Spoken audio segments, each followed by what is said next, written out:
John chapter 11. Now a man named Lazarus was sick. He was from Bethany, the village of Mary and her sister Martha. This was the Mary who poured perfumed oil on the Lord and wiped his feet dry with her hair. It was her brother Lazarus who was sick.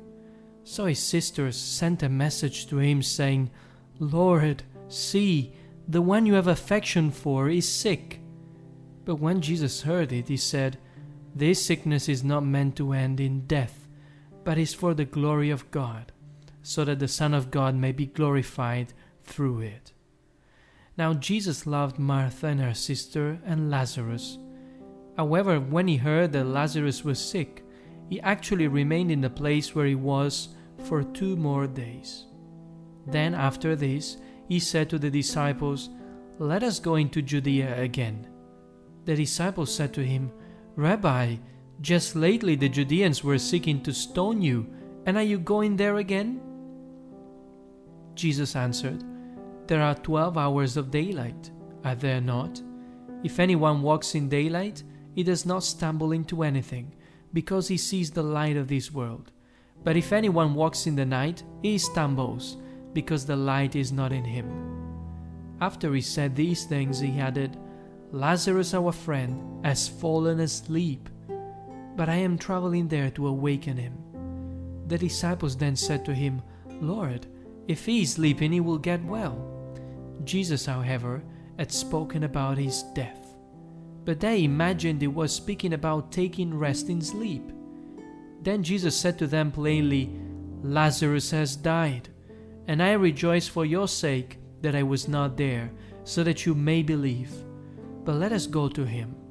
So Thomas, who was called the twin, said to his fellow disciples, "Let us also go, so that we may die with him." When Jesus arrived, he found that Lazarus had already been in the tomb for 4 days. Now Bethany was near Jerusalem, about 2 miles away.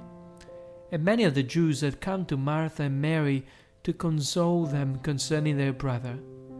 When Martha heard that Jesus was coming, she went to meet him, but Mary kept sitting at home. Martha then said to Jesus, "Lord, if you had been here, my brother would not have died. Yet, even now I know that whatever you ask God for, God will give you." Jesus said to her, "Your brother will rise." Martha said to him, "I know he will rise in the resurrection on the last day." Jesus said to her, "I am the resurrection and the life. The one who exercises faith in me, even though he dies, will come to life. And everyone who is living and exercises faith in me will never die at all. Do you believe this?"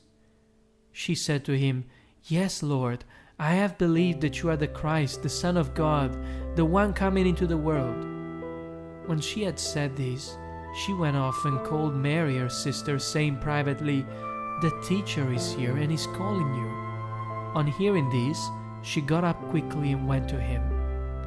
Jesus had not yet come into the village, but he was still in the place where Martha had met him. When the Jews who were with Mary in the house consoling her saw her get up quickly and go out, they followed her, supposing that she was going to the tomb to weep there. When Mary arrived where Jesus was and caught sight of him, she fell at his feet and said to him, "Lord, if you had been here, my brother would not have died." When Jesus saw her weeping, and the Jews who had come with her weeping, he groaned within himself and became troubled. He said, "Where have you laid him?" They said to him, "Lord, come and see." Jesus gave way to tears. At that the Jews began to see what affection he had for him.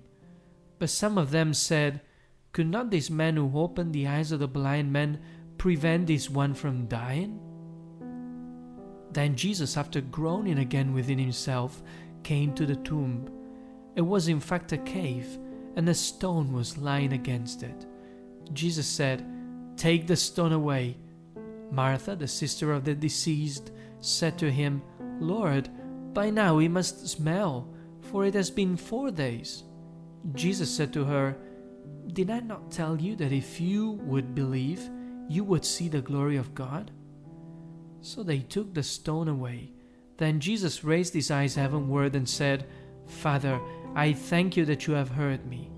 True, I knew that you always hear me, but I spoke on account of the crowd standing around, so that they may believe that you sent me." When he had said these things, he cried out with a loud voice, "Lazarus, come out!"